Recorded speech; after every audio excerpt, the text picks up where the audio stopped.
आज 9 मार्च 2026 को भारतीय संसद के इतिहास का वो काला पन्ना लिखा जा रहा है जिसे शायद आने वाले कई दशकों तक याद रखा जाएगा। क्या भारत के संसदीय लोकतंत्र में कोई स्पीकर अपनी कुर्सी गंवा सकता है? क्या विपक्षी इंडिया गठबंधन की ये घेराबंदी मोदी सरकार के लिए एक बड़ी चुनौती बन गई है? दोस्तों, आज लोकसभा में वो हुआ जो भारतीय राजनीति में बहुत कम देखने को मिलता है। लोकसभा स्पीकर ओम बिरला के खिलाफ अविश्वास प्रस्ताव पेश कर दिया गया है।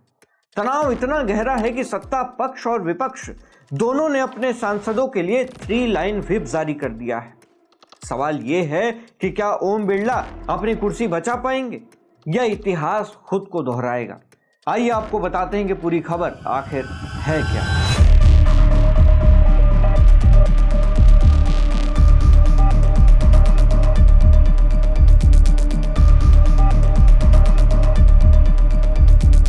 नमस्कार, मैं हूं उमेश द्विवेदी और आप देख रहे हैं सरकारी मंथन। दोस्तों, इस पूरे विवाद की कहानी आज से नहीं बल्कि इसी साल के बजट सत्र के आगाज से शुरू हुई थी।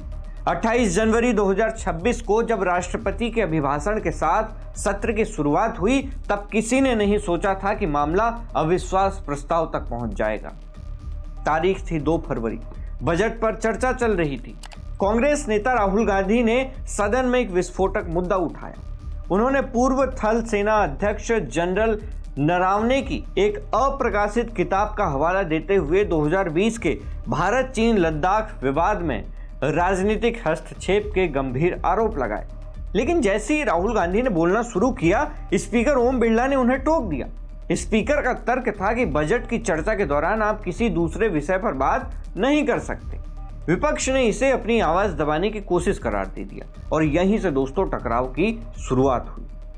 विवाद ने तब और तूल पकड़ लिया जब 4 फरवरी को प्रधानमंत्री मोदी विपक्ष के भारी विरोध के कारण मोशन ऑफ थैंक्स पर अपना भाषण नहीं दे पाए। स्पीकर बिरला ने एक चौंकाने वाला दावा किया। उन्होंने कहा कि उनके पास पुख्ता जानकारी थी कि कुछ कांग्रेस सांसद प्रधानमंत्री की सीट तक पहुंचकर कोई अनहोनी कर सकते हैं, इसीलिए उन्होंने खुद पीएम को सदन में न आने की सलाह दी।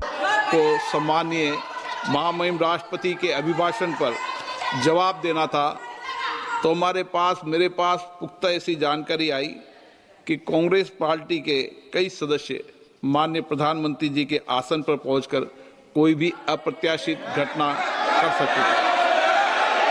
ये दृश्य मैंने सदन में देखा भी सही। अगर ये घटना हो जाती तो ये अत्यंत अप्रिय दृश्य देश के लोकतांत्रिक परंपराओं को तार-तार कर देता। इसको टालने के लिए मैंने माननीय प्रधानमंत्री से आग्रह किया कि उन्हें सदन में नहीं आना चाहिए और सदन के सभापति होने के नाते मेरी जिम्मेदारी बनती थी कि सदन की उच्च परंपराओं गरिमाओं को अक्षुण्ण बनाए रखें। विपक्ष ने इन आरोपों को सिरे से नकार दिया और अगले ही दिन 5 फरवरी को बिना पीएम के भाषण के ही मोशन ऑफ थैंक्स को वॉइस वोट से पास कर दिया गया, जो कि संसदीय परंपराओं में बेहद दुर्लभ है। गुस्साए विपक्ष ने 9 और 10 फरवरी को 118 से ज्यादा सांसदों के हस्ताक्षर वाला अविश्वास प्रस्ताव का नोटिस स्पीकर को थमा दिया। इसके बाद 12 फरवरी को जो हुआ उसने आग में घी डालने का काम किया। स्पीकर ओम बिरला ने खुद चेयर से हटने की घोषणा कर दी, लेकिन साथ ही 8 विपक्षी सांसदों को, जिनमें 7 कांग्रेस के और 1 सीपीआईएम के थे, पूरे सत्र के लिए सस्पेंड कर दिया गया। इसके बाद 7 मार्च को ममता बनर्जी की तृणमूल कांग्रेस ने भी इस प्रस्ताव को समर्थन देने का ऐलान कर दिया और आज यानी 9 मार्च को बजट सत्र के दूसरे चरण के पहले ही दिन कांग्रेस सांसदों मोहम्मद जावेद, कोडिन कुनिल सुरेश और मल्लू रवि ने औपचारिक रूप से स्पीकर को हटाने का प्रस्ताव सदन में रख दिया। विपक्ष ने स्पीकर पर पक्षपाती होने के 5 बड़े आरोप लगाए हैं। राहुल गांधी और विपक्षी नेताओं के माइक बंद करना या बोलने से रोकना। दूसरा, महिला सांसदों पर अनुचित और असंसदीय टिप्पणियां करना। तीसरा, बिना किसी ठोस कारण के सांसदों को सस्पेंड करना। चौथा कारण, सत्ता पक्ष के नेताओं के आपत्तिजनक बयानों पर चुप्पी साधे रहना। और 5वां, सदन को निष्पक्ष तरीके से चलाने के बजाय सरकार के एजेंट की तरह काम करना।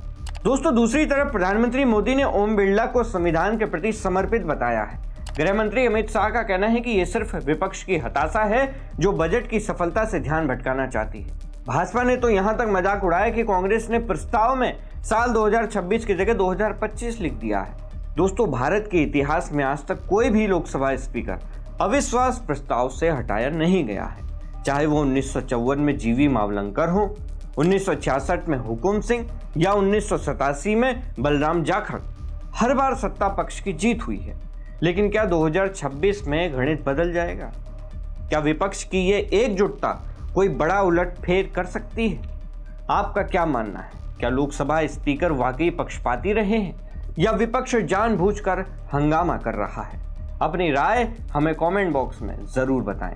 मैं हूं उमेश द्विवेदी और आप देख रहे थे सरकारी मंथन। नमस्कार।